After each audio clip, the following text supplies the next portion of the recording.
ஹalleluya. நன்றி. இந்த நல்ல காலவேளைக்காக நம் ஆண்டவருக்கு நன்றிகளை செலுத்தி துதிகளை ஏறெடுப்போம். ஆமென். இயேசு அதிகாலமே எழுந்து பிதாவை சந்திக்கும்படி சென்றார் என்று வேதம் நமக்கு சொல்கிறது. ஆபிரகாம் அதிகாலமே எழுந்து தன்னுடைய சுதனை கழிவும்படி தேவனை நோக்கி தேவனுடைய வழிபடத்திற்கு சென்றதை பார்க்கின்றோம். தாவீது காலமே எழுந்து தேவனை தேடினது வேதாகமம் சங்கீதங்கள் முழுவதும் பார்க்கின்றோம். ஆமென். அதிகாலையில் தேடுகிறவர்கள் என்னை கண்டடைகிறான். அதிகாலமே நாம் துதிக்கும் பொழுது நல்லதாக சங்கரிக்கப்படுகிறது. தேவ கிருபை வெளிப்படுகிறது. தேவனை கண்டடையத்தக்க சமயத்தில் அவரை தேடிவிட வேண்டும் அப்படின்ற God is all the time present, but we are busy the whole day. நாம் அதிகாலையில் நாம் எழுப்பினவுடன் ஃப்ரெஷ்ஷாக இருக்கிறோம், ஆக்டிவாக இருக்கிறோம். அப்போவே ஆண்டவரை தேடுகிறோம். ஸ்தோத்திரமாக கரங்கள் வைத்து எல்லா விசுவாசிகள், குடும்பங்கள், தேவனுடைய ஊழியர்கள், கர்த்தருடைய பிள்ளைகள் ஆங்காங்கே இந்த ஆன்லைன் வாயிலாக பல தேசங்கள் பல இடங்களிலிருந்து இணைந்து இந்த அதிகாரம் ஜெபிக்கிறோம். ஜெபிக்கிற எல்லாரையும் கர்த்தர் கவனிக்கிறார். பரலோகம் உங்களை கவனிக்கிறது. அதுக்குரிய பிரதிபலனை தேவன் உங்களுக்கு நிச்சயம் தந்திருப்பார். இப்படி ஒரு சபை ஊழியர்களோடு இணைந்து காலையில் ஒரு கூட்டமாய் ஆங்காங்கே நேரடியாக சந்திக்க முடியாவிட்டாலும் இந்த சத்தத்தின் வாயிலாக, இந்த ஆன்லைன் வாயிலாக ஆனாலும் இணைக்கிற தேவ பிரசன்னம், அந்த பரிசுத்த ஆவியானவரின் வல்லமையோடு இணைந்து காலையில் பாடி கர்த்தரை ஆராதிக்கிறோம். தேவன் நம்முடைய சத்தத்தை கேட்கிறார். இப்பொழுது அந்த இடங்களில் கர்த்தருடைய வல்லமை இறங்கட்டும், ரத்தத்தை தெளிக்கிறோம். ரத்தம் ஜெயம். காலைகளிலே இயேசுவின் ரத்தம் ஒவ்வொரு வீடுகளிலும் ஜெபத்தில் தெளிக்கப்படுகிறது. இந்த காலைகளிலே இயேசுவின் நாமம் ஒவ்வொரு வீடுகளிலும் declare பண்ணப்படுகிறது. We declare the name of Jesus among every homes. இணைந்து ஜெபிக்கிற ஒவ்வொரு இடங்களிலும் கர்த்தருடைய ஆலயத்தில் இருந்தபடி நாமத்தை கூறுகிறோம். எல்லாரும் இணைந்து ஒரு பாடலை பாடி தேவனை நாம் மகிமைப்படுத்த போகிற இந்த காலவெளியிலே எந்த வெள்ளம் புதுக்கவி ஆலை பொங்க இயேசுவை பாடிடுவேன். அவர் நாமம் ஊற்றுண்ட பரிமள தைலம், அவரையே நான் நேசிக்கிறேன். ஹல்லேலூயா. தேங்க்யூ. தேவனை எல்லாரும் மகிமைப்படுத்தி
நாம் இந்த காலவழியில் எல்லா நன்றிகளை செலுத்தும் இத்தனை கிருபைகள் நித்தமும் அருளிய கர்த்தரை கொண்டாடுவேன். ஆகவே இன்று காலை நம்ம எல்லாரும் ஆங்காங்கே இணைந்து அவரை மகிமைப்படுத்திக் கொண்டிருக்கிறோம். இப்பொழுது ஒரு வசனத்தை வாசித்து நாம் தொடர்ந்து ஜெபிக்க போகிறோம். சங்கீதங்களின் புஸ்தகம் 112 சங்கீதம் 2 வசனம். அவன் சந்ததி பூமியில் பலத்திருக்கும், செம்மையானவர்களின் வம்சம் ஆசீர்வதிக்கப்படும். The generation of the upright shall be blessed. ஆசீர்வதிக்கப்பட்ட சந்ததி. இன்று காலை தேவனுடைய ஆசீர்வாதம் அதை தியானிக்க போகிறோம். தேவனுடைய ஆசீர்வாதம். நாம் தேவனுடைய ஆசீர்வாதம் என்றால் வெறும் பணம், ஐஸ்வர்யம், நன்மைகள் மட்டுமல்ல. நல்ல சுகம், நல்ல பலன், ஆரோக்கியம், குடும்பத்தில் சமாதானம், இன்னும் ஏராளமான ஆசீர்வாதங்கள் நமக்கு இருக்கிறது. ஆகவே தேவனுடைய ஆசீர்வாதம் என்பது அது மகிமையானது. நல்ல முதிர் வயது, குடும்பத்தில் இளைப்பாறுதல், பிள்ளைகளை காணுதல், சந்ததிகளை பார்க்குதல். சங்கீதம் 128 பார்க்கிறோம் அல்லவா? இப்பொழுது வேதம் சொல்லுகிறது, ஆதியாகமம் 1:22 தேவன் அவைகளை ஆசீர்வதித்தார். The tendency, the character of God, the nature of God is to bless people. ஜனங்களை ஆசீர்வதிக்கிறது தான் தேவனுடைய அவருடைய இயற்கை சுவாபமே அதான். நாம் கோபத்தில் யாரையாவது ஏதாவது சொல்லிவிடுவோம் மனிதர்கள், ஆனால் தேவன் அப்படி அல்ல. ஆதியாகமம் 9:1 தேவன் நோவாவை ஆசீர்வதித்தார். ஆதியாகமம் 12:2 ஆபிரகாமை தேவன் ஆசீர்வதித்தார். ஆதியாகமம் 14:19 மீண்டும் தேவன் ஆபிரகாமை ஆசீர்வதித்தார். ஆபிரகாமை மட்டும் தொடர்ந்து ஆசீர்வதித்துக் கொண்டே இருக்கு. நிறைய வசனங்கள் வாசிக்கிறோம். யோபின் புஸ்தகம் 1:10 தேவன் யோபுவை ஆசீர்வதிக்கிறார். சொல்லிக்கொண்டே போகலாம். வேதத்தில் தேவன் தம்முடைய ஜனங்களை ஆசீர்வதிக்கிறார். இஸ்ரவேல் ஜனங்களை ஆசீர்வதித்தார். ஆசாரியர்களை கர்த்தர் ஆசீர்வதித்தார். அவரை தேடின எல்லா ஜனங்களை ஆசீர்வதித்தார். இயேசு கிறிஸ்து உலகத்தில் இருக்கும் பொழுது சிறு பிள்ளைகளை ஆசீர்வதித்தார். இந்த காலை ஜபத்தில் அடைந்திருக்கிற சிறு பிள்ளைகளே கர்த்தர்களை ஆசீர்வதிக்கிறார். வாலிபர்களே கர்த்தர்களை ஆசீர்வதிக்கிறார். முதியவர்களே, பெரியவர்களே, தகப்பன் தாய்மார்களே கர்த்தர்களை ஆசீர்வதிக்கிறார்.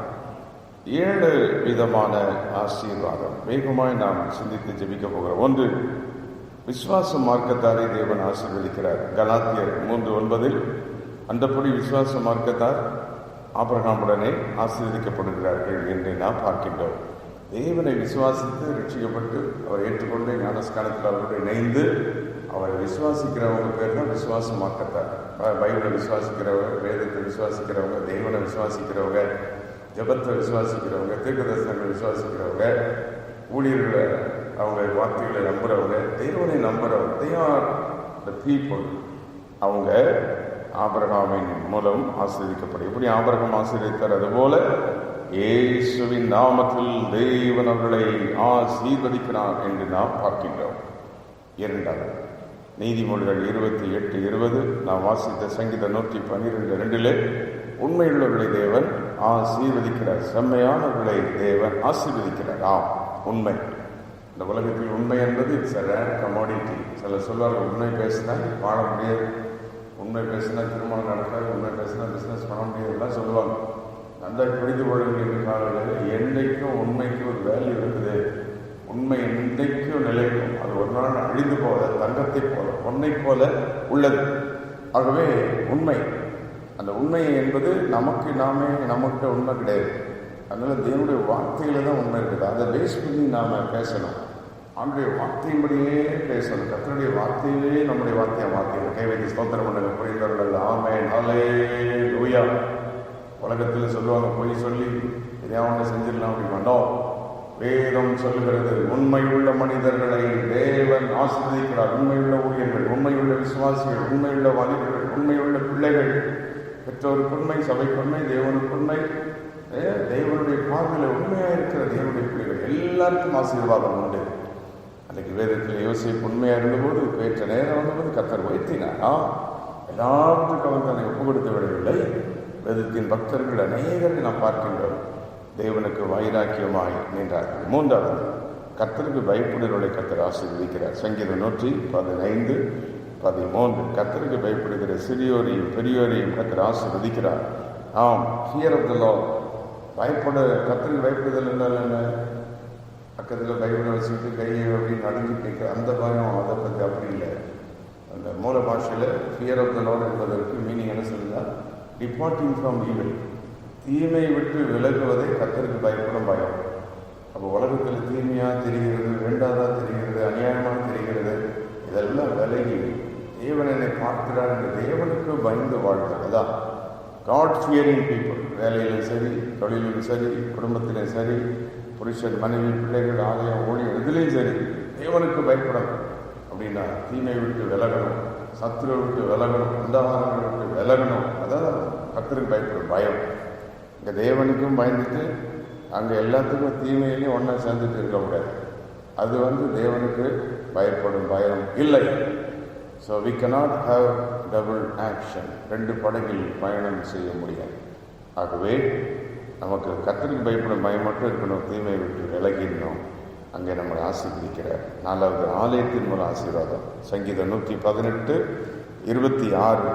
ஆம், சிலர் சொல்லுவாங்க ஆலயத்துக்கு போயிட்டா எல்லாம் கிடைச்சிருமா, டெய்லியும் ஆலயத்துக்கு தான் போகணுமா, எப்போ பார்த்தாலும் ஆலயத்துக்கு தான் போகணுமா?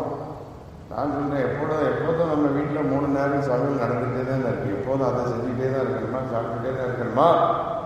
அப்படி உலகத்தில் அப்படி ஒரு நீதி இருந்தால் ஆண்டவர் ஒரு நல்ல நீதி வச்சுக்க தான் வைத்திருக்கிறார். என்ன?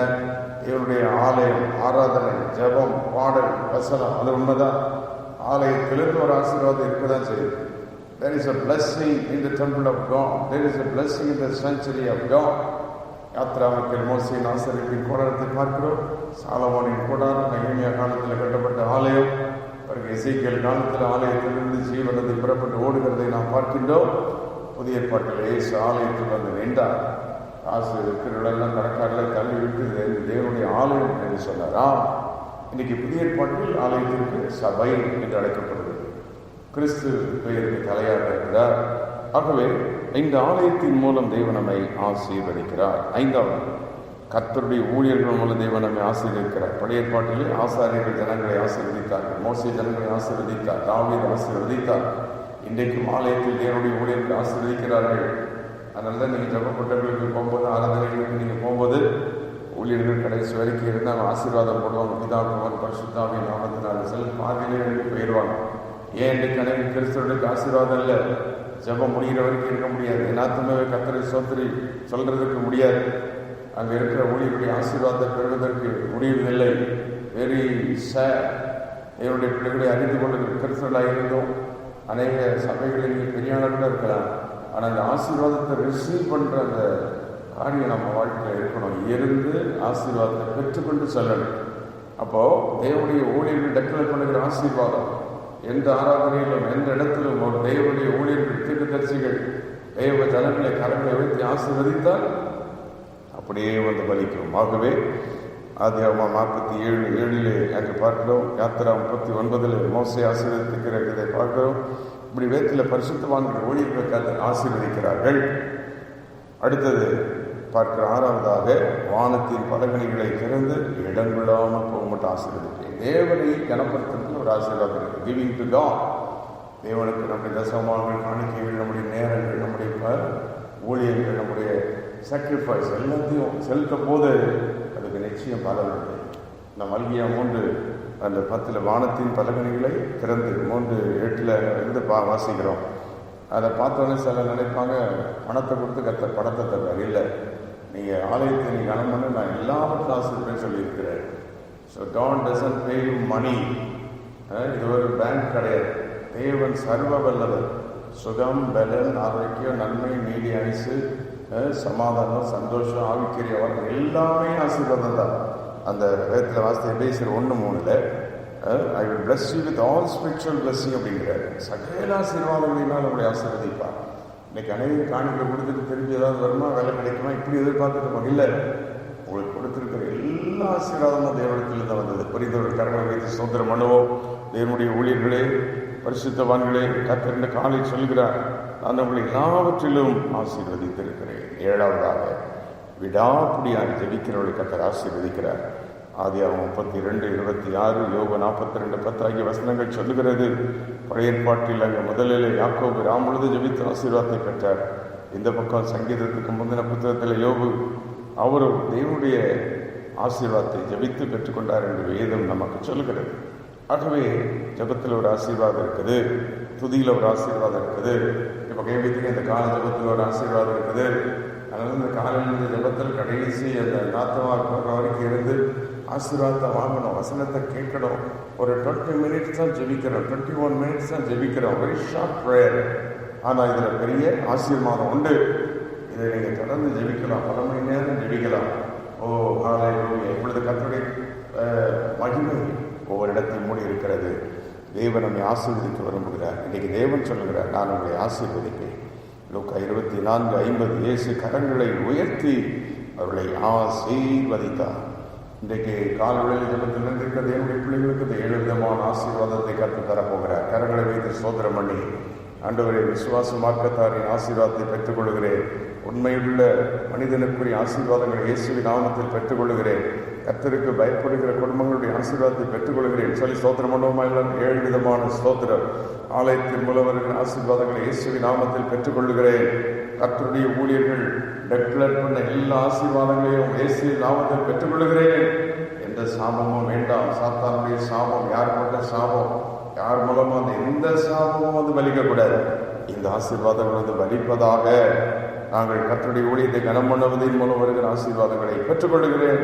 அதை நாங்கள் டெனை பண்ணி அதை அற்பமாக எண்ணாமல் ஆசீர்வாதத்தை மகிமையாக எண்ணி பெற்றுக்கொள்ளணும். ஜபிக்கிற விடாப்பிடியாக ஜபிக்கிற அதிகாலை ஜபம், பகல் ஜபம், பலவிதமான ஆலய ஜபங்கள், ஆராதனைகள், வீடில் வருகிற எல்லா ஆசீர்வாதங்களையும் ஓ ராபா இந்த காலை தேவனை ஆஸ்வதிக்கிறதை யாவில உணர முடிக்கிறது. அநேகர் இன்னைக்கு இந்த காலைகளோடு பேசிக் கொண்டிருக்கிறார். ஏன் ஆசீர்வாதம் இல்லை, ஏன் எவ்வளவு பாடுகள். கர்த்தர் இன்னைக்கு வசனத்தின்படி 7 விதமான ஆசீர்வாதங்களை டச்சல் பண்றார். குடும்பங்கள் மேல், பிள்ளைகள் மேல், வாலிபர்கள் மேல், சிறு பிள்ளைகள் மேல், கைக்குழந்தைகள் மேல், கர்ப்பஸ்திரிகள் மேல் இந்த ஆசீர்வாதங்கள் எல்லாம் தேவனை சார்ந்த ஒவ்வொருவரும் வலிப்பதாக இயேசுவின் ரத்தத்தின் புண்ணியத்தை நினைத்து அவருடைய நாமத்தை ஏற்றுக்கொண்ட எல்லாரையும் கர்த்தர் ஆசீர்வதிப்பாராக. ஆமென். இந்த காலை தேவனுடைய ஆசீர்வாதம் நம்மை இறங்கி வருகிறது. கரங்களை வைத்து இந்த 7 விதமான ஆசீர்வாதங்களை இயேசுவின் நாமத்தில் எடுத்துக்கொள்ளுகிறேன், பெற்றுக்கொள்ளுகிறேன் என்று சொல்லி கர்த்தரை நாம் எல்லாம் தேவனை மகிமைப்படுத்தி எல்லாவற்றிலும் மேலானவரை, எல்லாவற்றிலும் மகிமை நிறைந்த தேவனை சில நிமிடங்கள் கர்த்தரை துதிக்கப் போகிறோம். ஹல்லேலூயா! எங்களை ஆசீர்வதிக்கிற தேவன் நீர் தானே, சர்வ வல்ல தேவன் நீர் தானே. இந்த காலையிலே உயர்த்துகிறோம். ஆமென். ஹல்லேலூயா! உமக்கு நன்றிகளை செலுத்துகிறோம், துதிகளை நாங்கள் ஏறெடுக்கிறோம். ஆச்சரியமான எங்கள் தேவனே, உமக்கு நன்றி. எல்லாவற்றிலும் மேலானவர் நீர் ஒருவரே மகா பெரியவர். எங்களை ஆசீர்வதிக்கிற ஒரு நிமிடம் அவரை துதிப்போம். எல்லாவற்றிலும் மேலானவர், எல்லோரிலும் பெரியவர்,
ஸ்தோத்திரிப்போமா? கரங்களை வைத்து இந்த 7 விதமான ஆசீர்வாதங்களை இயேசு கிறிஸ்துவின் நாமத்தில் எடுத்துக்கொள்ளுகிறேன்.